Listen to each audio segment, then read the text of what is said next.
সিদ্ধার্থ গৌতম আসলেই কি বৌদ্ধ ধর্ম নামে কোনো ধর্ম প্রচার করেছিলেন? এর যদি দার্শনিক ভাষায়, দার্শনিক ব্যাখ্যায় আমরা বলতে যাই, মূলত সিদ্ধার্থ গৌতম বৌদ্ধ ধর্ম নামে কোনো ধর্ম প্রচার করেননি। তো তিনি কি প্রচার করেছিলেন? তিনি যেটা প্রচার করেছিলেন সেটা হচ্ছে ধাম্মা। সেটা গতানুগতিক উপায়ে আমরা যেটাকে ধর্ম হিসাবে সংজ্ঞায়িত করি সেই ধর্ম নয়।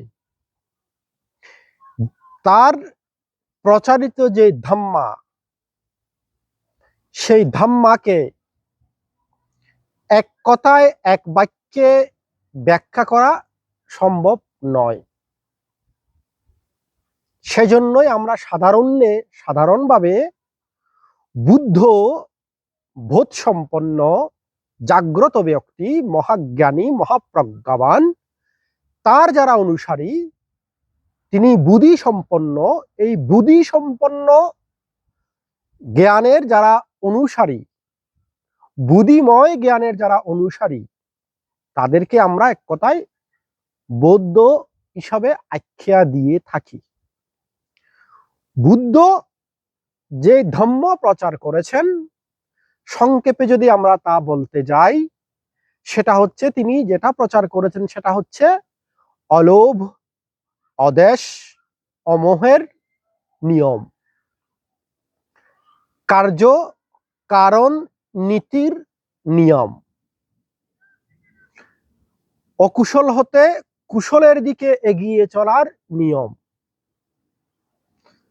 পাপ হতে পুণ্যের দিকে এগিয়ে যাওয়ার নিয়ম, অসুন্দর হতে সুন্দরের দিকে এগিয়ে যাওয়ার নিয়ম, সংসার হতে নির্বাণের দিকে এগিয়ে যাওয়ার নিয়ম,